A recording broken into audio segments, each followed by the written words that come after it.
একদিকে গরমে সাধারণ মানুষ হাঁসফাঁস করছে, আর তার মধ্যে আরও এক ছবি উঠে এলো বারুইপুর সুপার স্পেশালিটি হাসপাতালের শিশু বিভাগের আউটডোরে নেই পাখা। গলদঘর্ম হচ্ছে রোগীরা, ভোগান্তি চরমে বারুইপুর সুসজ্জিত শিশু বিভাগের আউটডোরে। আলো জ্বলছে কিন্তু নেই কোনো পাখা। তীব্র গরমে গলদঘর্ম হতে হচ্ছে রোগীদের, কষ্টে নাভিশ্বাস উঠছে শিশুদের। এমনই ছবি বারুইপুর সুপার স্পেশালিটি হাসপাতালের। তো এটা আমরা আমাদের যারা ওই বাড়ির রক্ষণাবেক্ষণের দায়িত্বে রয়েছেন WBMSCL সিভিল এবং ইলেকট্রিক্যাল, তো আমরা ইলেকট্রিক্যাল ডিপার্টমেন্টকে এটা চিঠি করেই জানিয়েছিলাম যে রোগী পরিজনের খুব অসুবিধা হচ্ছে, এখানে কিছু ব্যবস্থা করা হোক।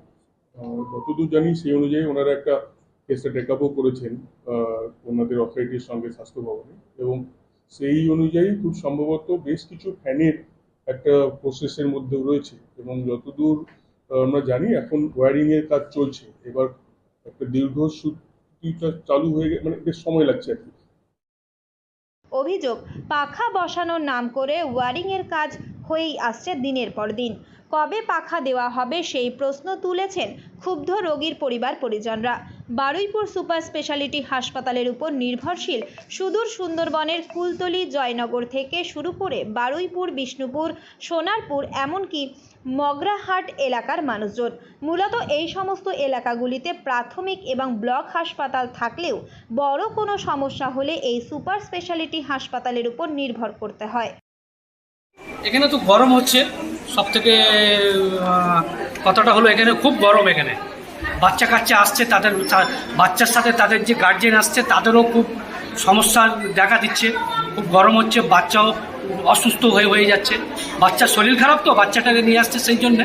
আর বাচ্চাটা এই যে গরমের জন্য আরও বাচ্চাটা অসুস্থ হয়ে যাচ্ছে। একটু পাকার ব্যবস্থা হলে ভালো হতো। এসি না হোক, যেমন পাকার যেমন সমস্যাটা যেমন মেটে, একটু পাকা যদি লাগায়, বাচ্চা কাচ্চারাও একটু ভালোভাবে যদি এখানে তো দাঁড়াতে পারবে লাইনে, ফের বাচ্চার যে গার্জেন আসবে সেও একটু পেল। এইটাই আমরা চাইছি। প্রতিনিয়ত আউটডোরে রোগীর ভিড়ে নাস্তানুবোধ হতে হয় চিকিৎসকদের, কিন্তু হাসপাতালের শিশু বিভাগে গরমের সময় এমন ছবি অনেক বেহাল ব্যবস্থার প্রশ্ন তুলে দেয়। সুপার স্পেশালিটি হাসপাতালের দোতলায় আউটডোর চলে শিশুদের চিকিৎসার জন্য। এর পাশাপাশি ওই দোতলাতে একই সঙ্গে চক্ষু বিভাগের আউটডোর চলে। পাখা ব্যবস্থার জন্য ওয়্যারিংয়ের কাজ শুরু হলেও পাখা এখনও চালু হয়নি। আর এই গরমের মধ্যে শিশুদের কোলে নিয়ে দাঁড়িয়ে থাকতে তিতিবিরক্ত হয়ে পড়ছে রোগীর পরিবার পরিজনরা। তারা দ্রুত পাখা চালু করার দাবি জানিয়েছেন এই আউটডোর বিভাগে। দক্ষিণ 24 পরগনা থেকে সুমন সাহার রিপোর্ট, লোকাল 18 বাংলা।